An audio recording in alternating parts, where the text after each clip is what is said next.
Okay, तो हम सभी आज देखने वाले हैं गाला स्टैंडर्ड पेपर 2 मैथ्स का, ठीक है। और उसके 1 मार्क के क्वेश्चन किस तरीके से पूछे जा रहे हैं, इजी, मॉडरेट और हार्ड, किस तरीके से क्वेश्चंस हैं वो आपके क्वेश्चंस भी दिख रहे होंगे, ठीक है। आपके पास अगर गाला का कुछ पेपर नहीं है तो मैं वो पेपर का लिंक दे दूंगा, आप डाउनलोड कर सकते हैं, ठीक है। जैसे यहाँ पे पहला क्वेश्चन ये पूछा है कि 5 is one of the zeros of the polynomial. ये पॉलिनोमियल है, px दिया हुआ है और दिया क्या value x Q plus 9x square plus 23x plus 15। कह रहा है इस क्वेश्चन में, ध्यान देना, ये 5 जो है इस पॉलिनोमियल का क्या है, जीरोज है। अब डायरेक्ट कुछ नहीं करने की जरूरत पड़ेगी, यहाँ पे सब प्लस है और ये वैल्यू जो बात कर रहा है ये प्लस है।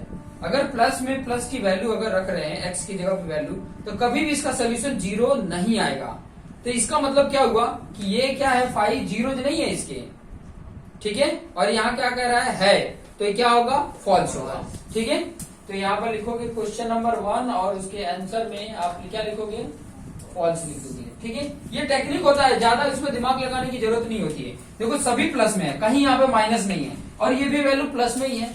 तो जब प्लस ही है और इसमें प्लस रखोगे तो एडिशन करने पे ज्यादा ही वैल्यू आएगा।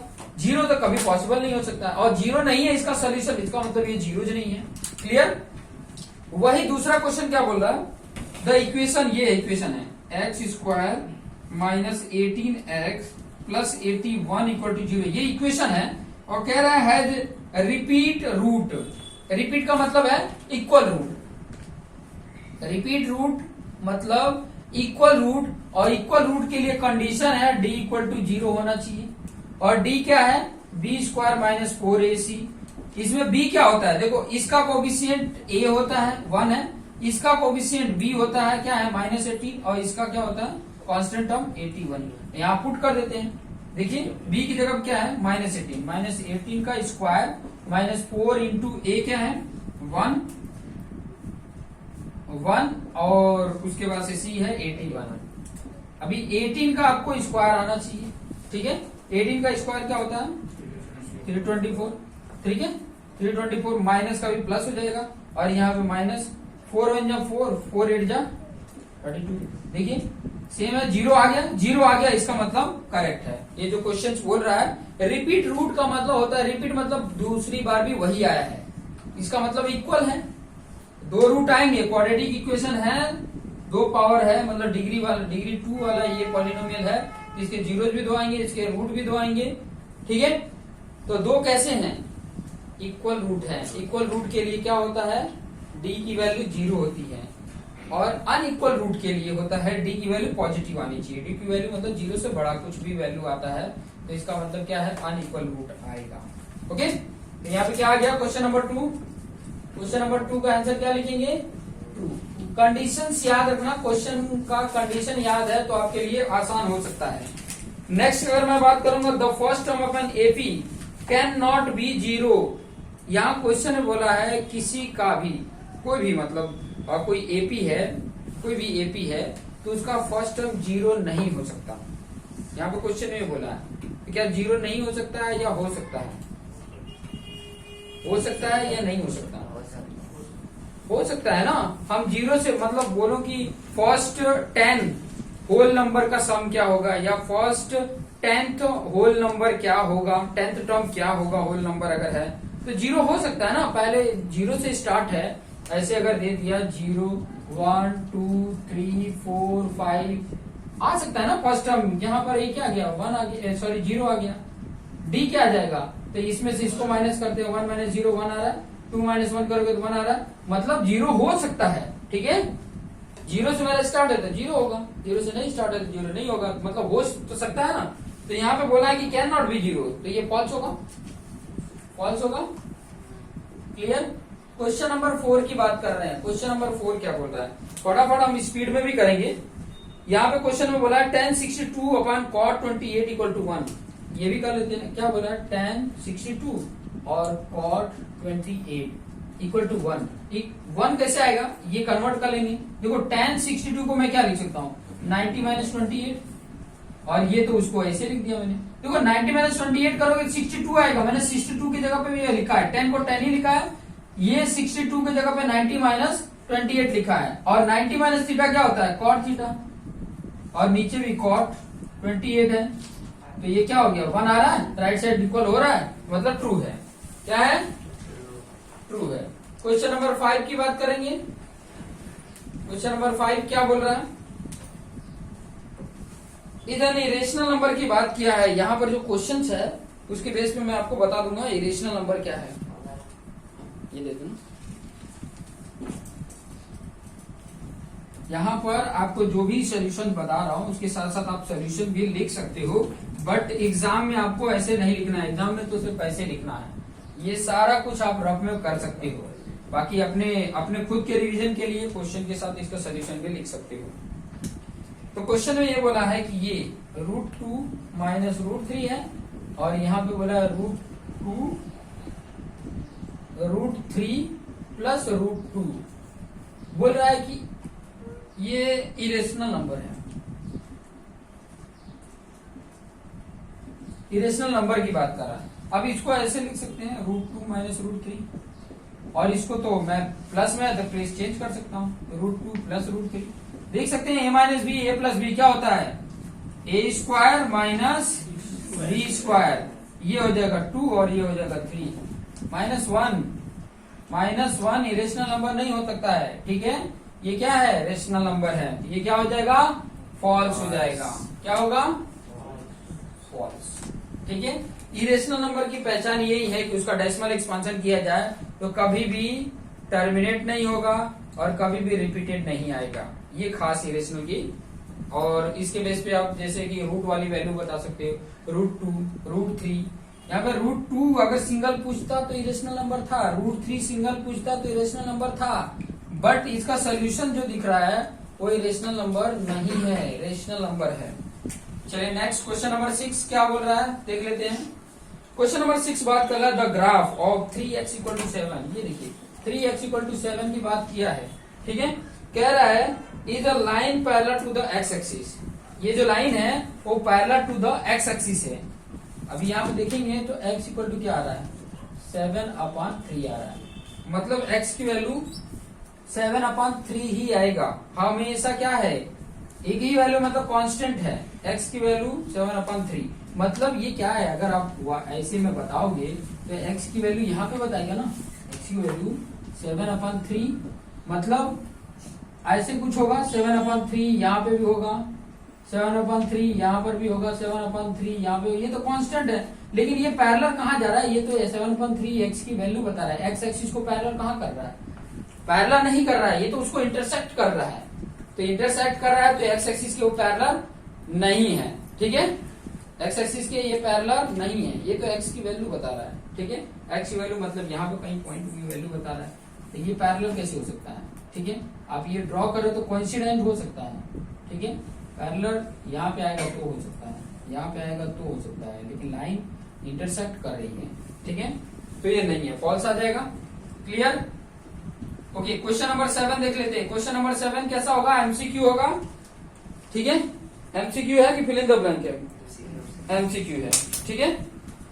क्वेश्चन 7 देख लेते हैं क्या दिया है। Some observation are arrange in the ascending order as ascending order. ये प्रीवियस में भी इसी तरीके से क्वेश्चन पूछा था, इसी तरीके से असेंडिंग ऑर्डर में इसी तरीके से क्वेश्चन पूछे गए थे कि असेंडिंग ऑर्डर में अगर रखो तो मीडियन, जब असेंडिंग ऑर्डर की ऐसे बात करें ना तो मीडियन की बात करेगा वो, घुमा फिरा के कहाँ पे आएगा, मीडियन में ही आएगा, ठीक है। क्या बोला है कि ये ऐसे असेंडिंग ऑर्डर में रख रहे हैं। असेंडिंग का मतलब पता ही है, इंक्रीजिंग ऑर्डर में है, ये है, ठीक है। कितने हैं, 1 2 3 4 5 6, मतलब ये नंबर है। और क्या दिया है, if the median of these observation is 26, median small m से बताते हैं 26 है। तो कह रहा है कि x की वैल्यू बताओ, x की वैल्यू क्या होगी। तो x की वैल्यू फाइंड आउट करने के लिए मैंने टेक्निक आपको बताया था कि मीडियन इक्वल टू क्या होता है, जब ये नंबर क्या हो, इवन हो। इवन होता है तो n/2 term plus n/2 plus 1 term, ये टर्म है डिवाइडेड बाई 2। n/2 मतलब 3 टर्म है, 3 डिवाइड बाई 2 सॉरी 6 है, तो 6 डिवाइड बाई 2 करेंगे तो थर्ड आएगा, थर्ड टर्म, एक तो थर्ड टर्म और उसके एक बाद वाला मतलब फोर्थ टर्म, डिवाइड बाई 2। लेकिन ध्यान रखना कि ये असेंडिंग ऑर्डर में होंगे तभी थर्ड टर्म फोर्थ टर्म, ऐसे कुछ भी रखे हुए हैं तो नहीं चलेगा, असेंडिंग ऑर्डर में होने चाहिए। तो थर्ड कौन सा है, ये है x माइनस 2 प्लस 4x है डिवाइड बाई 2 और ये मीडियन दिया हुआ है 26। ये 2 का 26 होगा तो कितना हो जाएगा 52 और यहाँ पे कितना होगा 2x माइनस 2 इधर माइनस है, इधर जाके क्या हो जाएगा ऐड हो जाएगा 54 हो जाएगा और 2 इधर डिवाइड होगा तो कितना हो जाएगा 27 हो जाएगा ना। x की वैल्यू कितनी होगी 27। तो यहाँ पर 27 कौन सा ऑप्शन है, सी ऑप्शन है, सी 27। क्लियर। नेक्स्ट क्वेश्चन इसमें पूछा है 8th number, the probability of a leap year having 53 Thursday is. बहुत इंपॉर्टेंट है, ये समझोगे ना ऐसे क्वेश्चंस आपके प्रोबेबिलिटी ज्यादा क्वेश्चन आता है बेसिक में तो ऐसे क्वेश्चन पूछे जाते हैं, बेसिक में भी क्वेश्चन ऐसे पूछे हुए हैं तो बेटर ऑप्शन रहेगा कि आप उसको थोड़ा सा अच्छे से समझ लीजिए, कॉन्सेप्ट समझेंगे तो आपको आइडिया मिलेगा। देखो हमें ये पता है कि लीप ईयर जब होता है तो फरवरी का 29 डेज होता है और पूरा ईयर का डेज कितना होता है 366 होता है अगर लीप ईयर होता है तब, ठीक है। एक वीक में 7 डेज होता है, ठीक है।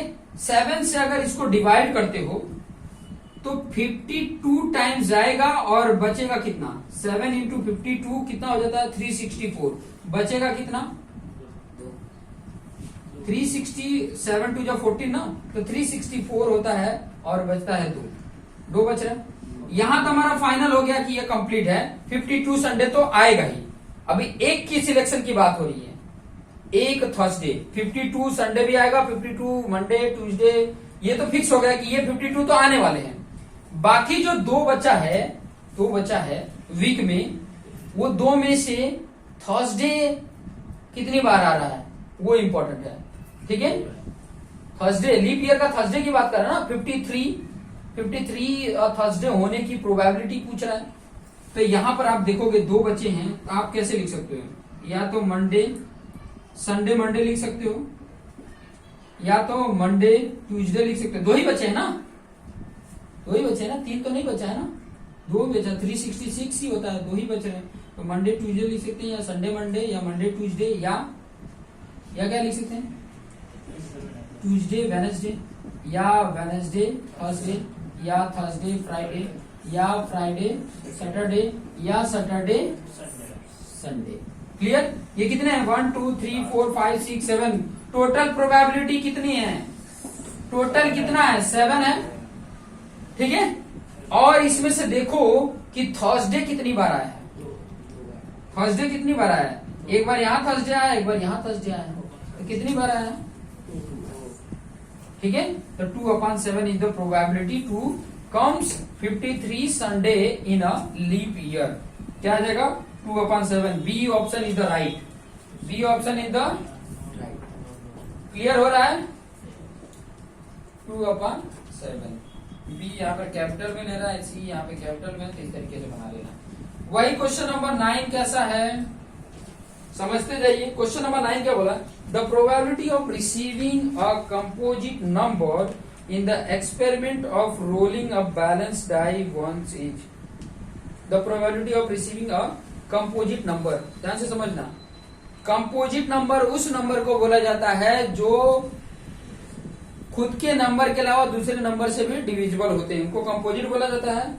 In the experiment of rolling a balance dice once is.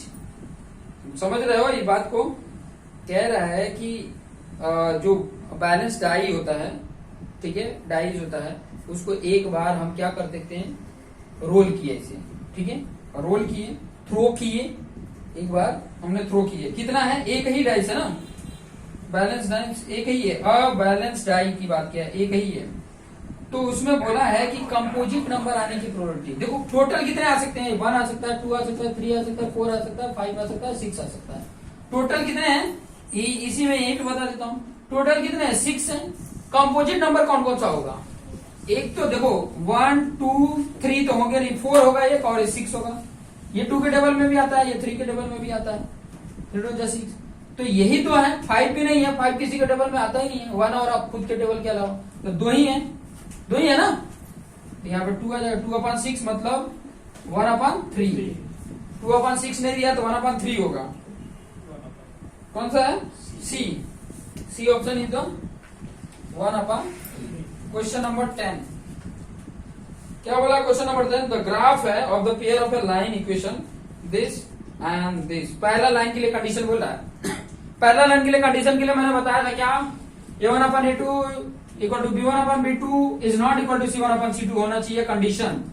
ये कंडीशन जिसमें भी बैठ जा रहा है वो हमारे लिए क्या है? ट्रू है, नहीं तो फॉल्स है। क्लियर? सॉरी, जो बैठ जा रहा है वही राइट हो जाएगा। क्या दिया हुआ है?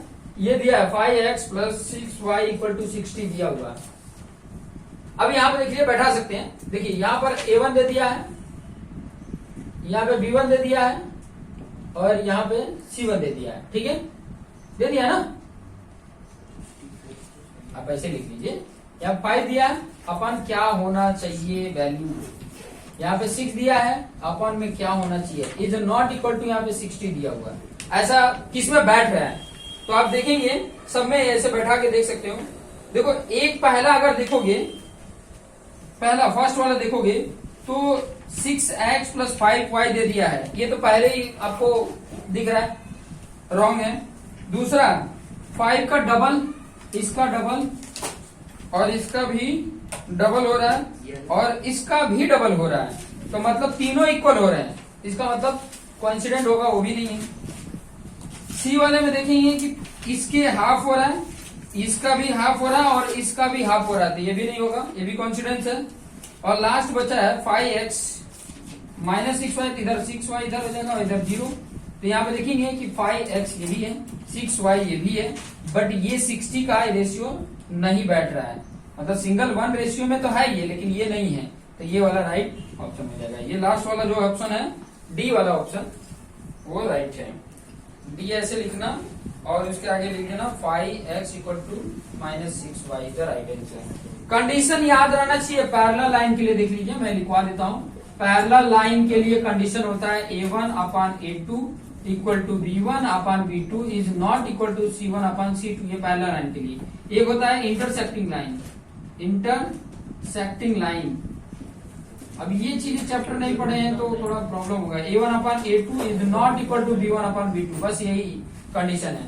और कॉन्सिडेंट के लिए क्या होता है? सिर्फ ये नॉट के जगह पे इक्वल हो जाता है, बस इतना ही फर्क है। कॉन्सिडेंट लाइन मतलब एग्जैक्ट सेम टू सेम उसी पे लाइन बनी है, उसीलिए कॉन्सिडेंट लाइन बोला जाता है। उसमें एक और चीजें भी आती है, कॉन्सिस्टेंट और इनकॉन्सिस्टेंट। ये भी ध्यान रखना। कॉन्सिस्टेंट का मतलब हो गया कि इंटरसेक्टिंग और कॉन्सिडेंट, ये सब कॉन्सिस्टेंट में आती है, पैरेलल इनकॉन्सिस्ट में आता है। पैरेलल इनकॉन्सिस्ट में आता है। इनके सॉल्यूशन भी याद होने चाहिए, कितने सॉल्यूशन बनेंगे, इसी के बेस पे इनके सॉल्यूशंस पूछता है, कितने सॉल्यूशन होंगे। जैसे क्वेश्चन पूछ दिया कि अगर कॉन्सिडेंट लाइन है तो सॉल्यूशन, हाउ मेनी सॉल्यूशन, तो आप बता सकते हो इनफाइनाइट मैनी सॉल्यूशन, बहुत सारे सॉल्यूशन हो सकते हैं, क्योंकि हर जगह पे वो पॉइंट वो इंटरसेक्ट कर रहा है। और इंटरसेक्टिंग लाइन के लिए कितना हो सकता है? 1 सॉल्यूशन, यूनिक सॉल्यूशन, ये बता सकते हो। और पैरेलल लाइन के कितने सॉल्यूशन आएंगे? No solution. पैरेलल लाइन के नो सॉल्यूशन। हो गया ये क्वेश्चन नंबर 10। अब 11 इधर लिख देंगे। क्वेश्चन नंबर 11 इसका आंसर क्या है? 11 बोला the length of the line segment is 10 unit. कोई भी लाइन सेगमेंट है, इसका लेंथ मान लो AB जो है, AB की वैल्यू दिया है 10 यूनिट। ओके, आगे बोला है क्या? If the coordinate of its one and point 2 - 3, एक एंड है 2 - 3, और the abscissa of the other end point is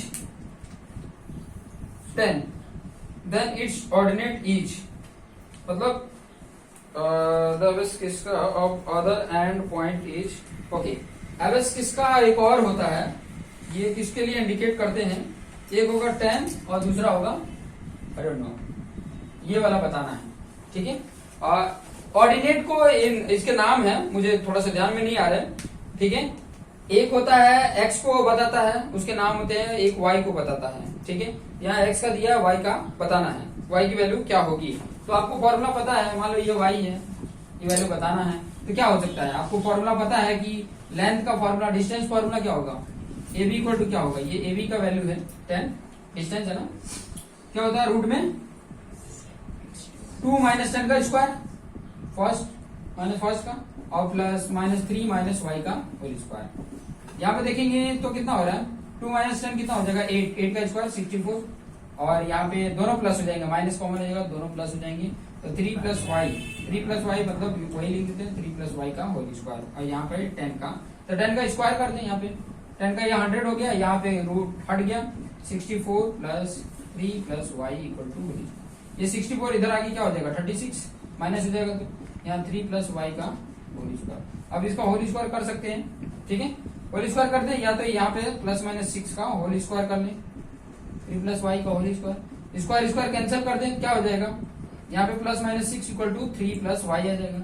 एक बार अगर प्लस लेते हैं तो 3 इधर आएगा तो माइनस करेगा, तो 3 आ जाएगा, और माइनस रखते हैं तो ये भी माइनस आया, तो एक बार क्या आ जाएगा 3 y = -9 आ जाएगा। ये दो वैल्यू आ जाएंगे, या तो 3 आएगा या तो -9। 3 और -9 कौन सा आंसर है, बी ऑप्शन है।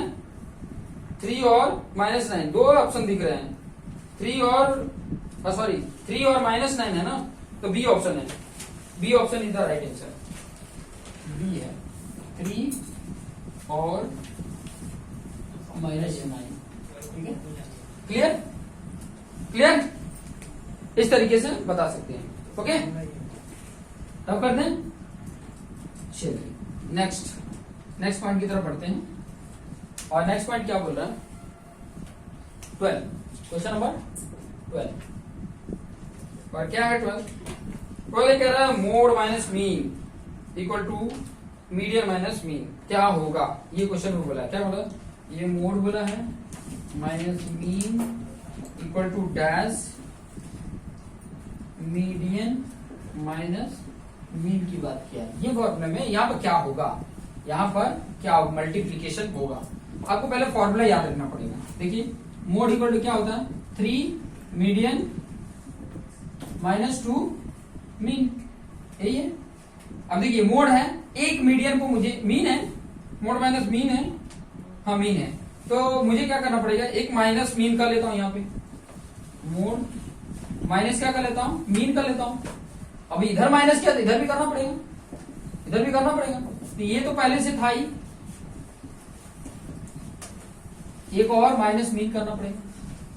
ठीक है, तो ये तो इस साइड का मिल गया मुझे, इस साइड में देखोगे तो 3 मीडियन माइनस ये माइनस क्या हो गया 3 मीन हो गया, और 3 कॉमन कर लेते हो क्या आ जाता है मीडियन माइनस मीन, तो क्या मल्टीप्लीकेशन है 3 है ना। फॉर्मूला ये है, ये याद रखो, इससे आपको इससे बनाना है। ठीक है, तो कितना आ रहा है 3 आ रहा है, तो आंसर क्या होगा 3, सी इज द राइट आंसर, सी क्या होगा 3। क्लियर हो गया। ओके, चलिए नेक्स्ट क्वेश्चन की तरफ आगे बढ़ते हैं। 12 हो गए हमारे पास, मतलब 50% हमने काम कर दिया 50%। वाओ, 1 मार्क्स में 50% काम कर दिया।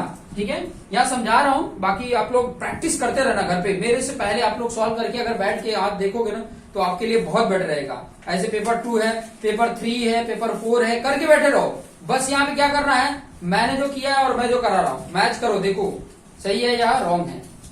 ठीक है, और टेक्निक भी देखो, अगर मेरा डिफरेंट है तो अपना वाला टेक्निक सर से पूछो कि मेरा ये जो टेक्निक से मैंने सॉल्व किया वो राइट है या रॉन्ग है। कंफर्मेशन करना बहुत जरूरी होता है, अगर कंफर्मेशन नहीं लोगे तो हो सकता है कि आपने मेथड ही गलत यूज किया है और लक बाय चांस वो आंसर आ गया है, गलती से वो आंसर आ गया है। तो गलती से आया तो हर बार तो नहीं गलती से सही आंसर आ सकता है ना, तो बेटर है कि अगर मेरा समझाया हुआ मेथड अलग है तो एक बार कंफर्मेशन जरूर ले लो। ठीक है, कि सही है कि नहीं, क्योंकि मेथड अलग अलग हो सकते हैं बट राइट होने चाहिए। ओके, चलिए 30 नंबर, क्वेश्चन नंबर 13 क्या है। Question number 13 fill in the blank है, और फिल इन द ब्लैंक में आपको बता दें कि x = 2 दिया है, x = 2 दिया है और y = 3 दिया है, और कह रहा है कि ये सोल्यूशन है किसका 4x का प्लस 7y = k का। तो बताइए k की वैल्यू क्या होगा, तो x y की वैल्यू इसमें पुट कर दो, 4 × 2 प्लस 7 × 3 = k, 4 2 8, 7 3 21, k की वैल्यू कितनी आ गई 29 आ गया, तो लिख देंगे k = 29। Question number 14, question number 14 क्या बोला, the area of the triangle with vertices this is square unit. ये टेक्निक मैंने पहले भी बताया था आपको, ये टेक्निक मैंने बताया था, ऐसे ग्राफ बना लेना, पॉइंट को इंडिकेट कर देना, जो 3 पॉइंट दिए है ना, मतलब A.30 है तो 3 मान लो ये 1 ये 2 ये 3 ये 4 है, तो यहाँ पे आ जाएगा 30 यहाँ पे आएगा, ये पॉइंट है मान लो। दूसरा पॉइंट बोला है 70, तो 7 कहाँ पे आएगा, 4 5 6 7, एक पॉइंट यहाँ पे आ जाएगा 70, क्लियर, ये बी पॉइंट हो गया। ओके, उसके बाद तीसरा बोला 9 एंड 2, तो 9 यहीं पे आगे जाएगा, यहाँ 8 और ये 9, एक पॉइंट पे ये आएगा, और 2 मतलब यहाँ 1 यहाँ 2 ऊपर में, मतलब एक आएगा आपका यहाँ पे 9 और 2 का सी पॉइंट। कैसे बन रहा है, ऐसे बन रहा है, ऐसे ट्राइंगल बन रहा है, ठीक है, बन रहा है ना।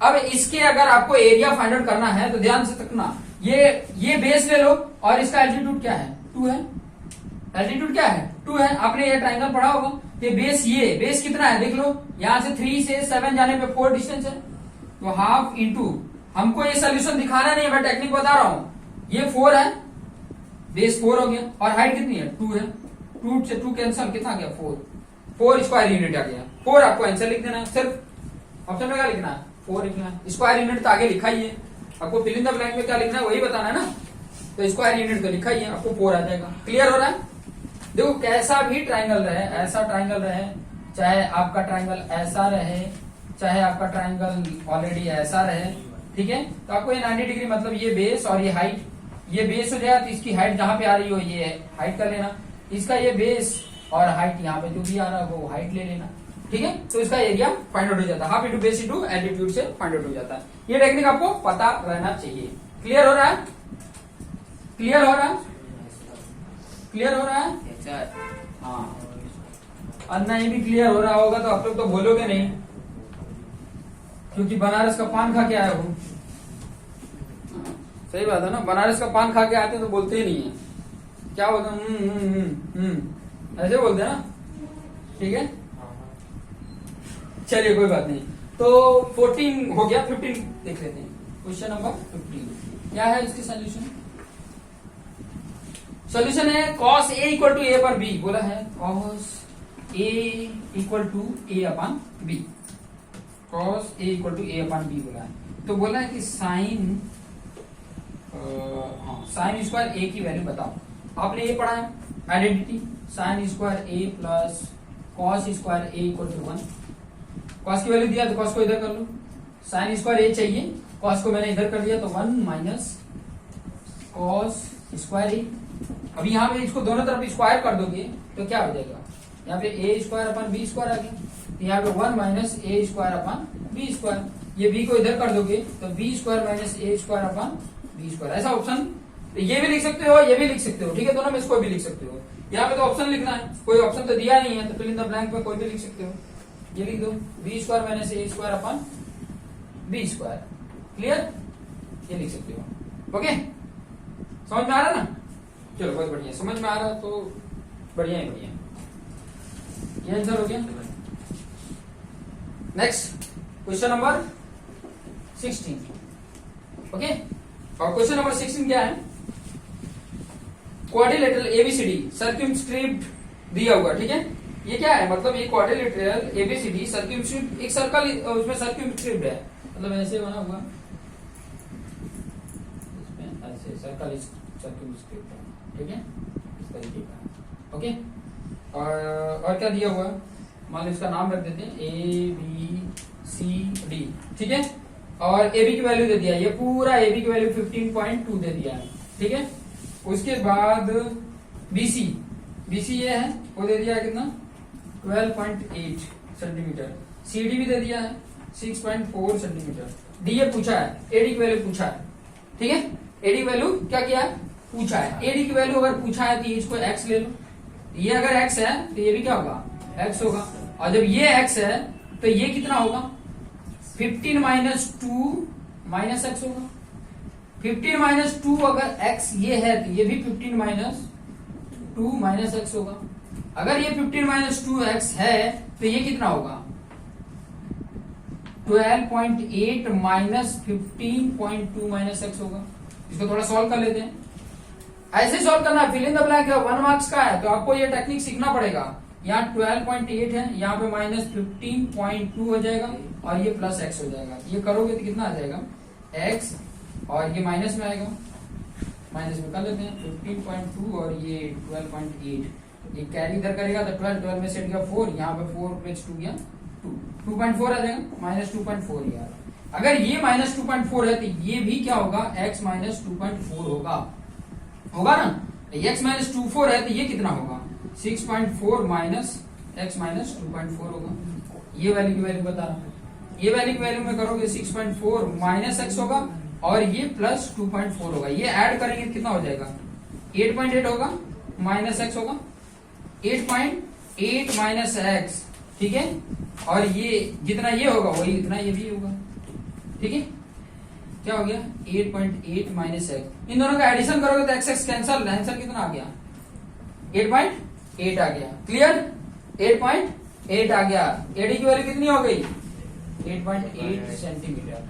क्लियर, ये टेक्निक से फॉलो करोगे आ जाएगा आंसर, ठीक है। समझ में आया, जहां का नहीं पता है उसका आधा से जहां से ये इंटरसेक्ट होता है, क्योंकि आपको पता है यहाँ पर कौन सा कॉन्सेप्ट अप्लाई किए हैं, टेंजेंट वाला अप्लाई किए हैं। टेंजेंट एक्सटीरियर में ये है तो उसके टेंजेंट क्या होते हैं, इक्वल होते हैं, ठीक है। तो वो टेक्निक यूज करके हमने यहाँ पर बताया है। कुछ लोग कंफ्यूज हो गए क्या कर रहे हैं सर, इक्वल क्यों कर रहे हैं, कहीं माइनस क्यों कर रहे हैं, तो ये समझ में आ रहा है क्या। मैंने ये जितना था उतना ये लिखा, अभी इतना अगर ये है तो ये कितना होगा, पूरे में से इतना माइनस कर दें तभी कितना मिलेगा, वही किया है। इस पूरे में से ये माइनस कर दिया तो मिल गया ये डिस्टेंस, और जितना ये होगा उतना ये होगा। और जब ये मिल गया तो ये पूरे में से ये माइनस कर दोगे तो ये मिल जाएगा, और जितना ये होगा उतना ये होगा। और जब ये मिल गया है तो ये पूरे में से इतना माइनस कर दोगे तो ये मिल जाएगा, और ये जितना है उतना ये होगा।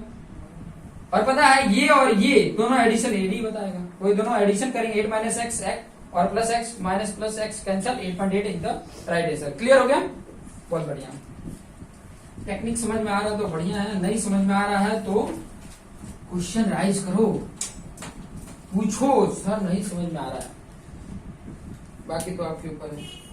चलिए क्वेश्चन पूछा है 17, क्वेश्चन नंबर 17 ये पूछा है। क्वेश्चन पूछा है द वैल्यू, यहाँ पे ऐसी वैल्यू पूछा है 2 प्लस 2 प्लस 2 प्लस 2 ऐसे करके dot dot dot dot dot is क्या होगा, ठीक है। इस तरीके का ये क्वेश्चंस पूछा हुआ है, समझ में आ रहा है।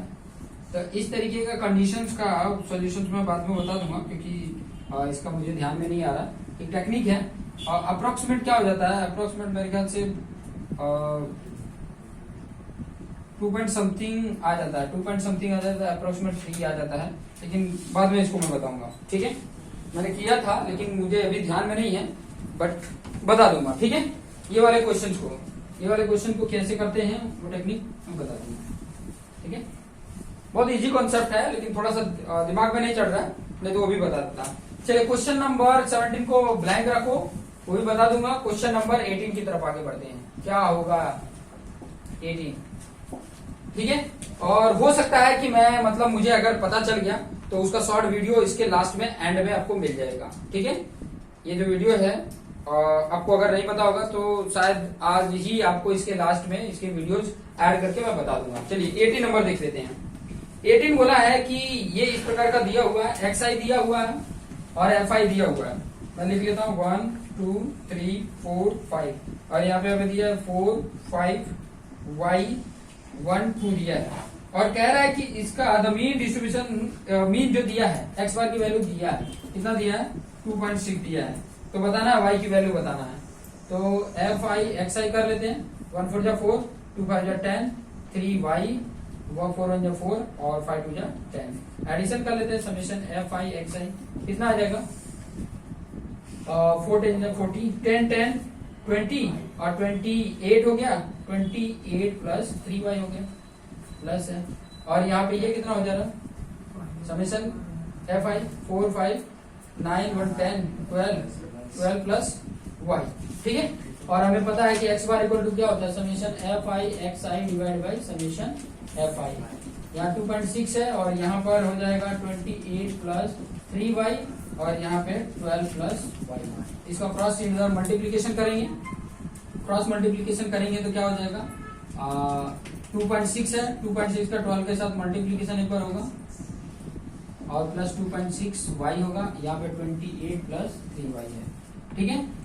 और इसका मल्टीप्लीकेशन करेंगे तो 12 से 72 पॉइंट आ गया, और 12 टू 24, 24 और 7 31 ये आ गया, ठीक है। और मैं क्या कर लेता हूँ, y को इधर उस तरफ ट्रांसफर कर देता हूँ और 28 को इस तरफ लेके आ जाता हूँ, तो वहां पे 3 माइनस 2.6 y आ जाएगा, ठीक है। यहाँ से माइनस करते हैं। अच्छा, यहाँ से बचा 2 और 1, 3.2 आ गया, और यहाँ से बच रहा है 0.4 y, 0.4 इधर डिवाइड कर देंगे, ठीक है। 3.2 और 0.4 ऊपर नीचे 10 का मल्टीप्लीकेशन कर सकते हैं, 10 करेंगे तो यहाँ 32 हो जाएगा, ये 4 हो जाएगा, तो y की वैल्यू क्या आ गई, 8 आ गई। y की वैल्यू कितनी होगी, 8, क्लियर, 8 वैल्यू हो जाएगा, y इक्वल टू 8। 19 देख लेते हैं, 19 को भी देख लेते हैं।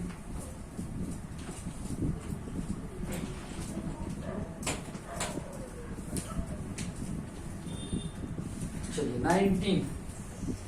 19 बोला है, if the circumference of a circle and its area are numerically equal, find the diameter of the circle। मतलब ये कह रहा है कि 2 pi r equal to pi r square हो, तो 2r की वैल्यू मतलब d की वैल्यू बताओ क्या होगा। तो इसमें कंडीशंस देख लेते हैं, r की वैल्यू ही बता देना है ना, r की वैल्यू मिल जाए तो मिल जाएगा आपको, ये भी देख लो ना, पाई की वैल्यू पाई से कैंसिल, ठीक है, एक r से कैंसिल, बच क्या रहा है, r की वैल्यू क्या आ रही है, ऑलवेज 2 आ रही है, r की वैल्यू क्या आ रही है, 2 आ रही है, तो 2r की वैल्यू मतलब d की वैल्यू कितना आएगा, 4 आएगा, कितना आएगा 2r, 2 की वैल्यू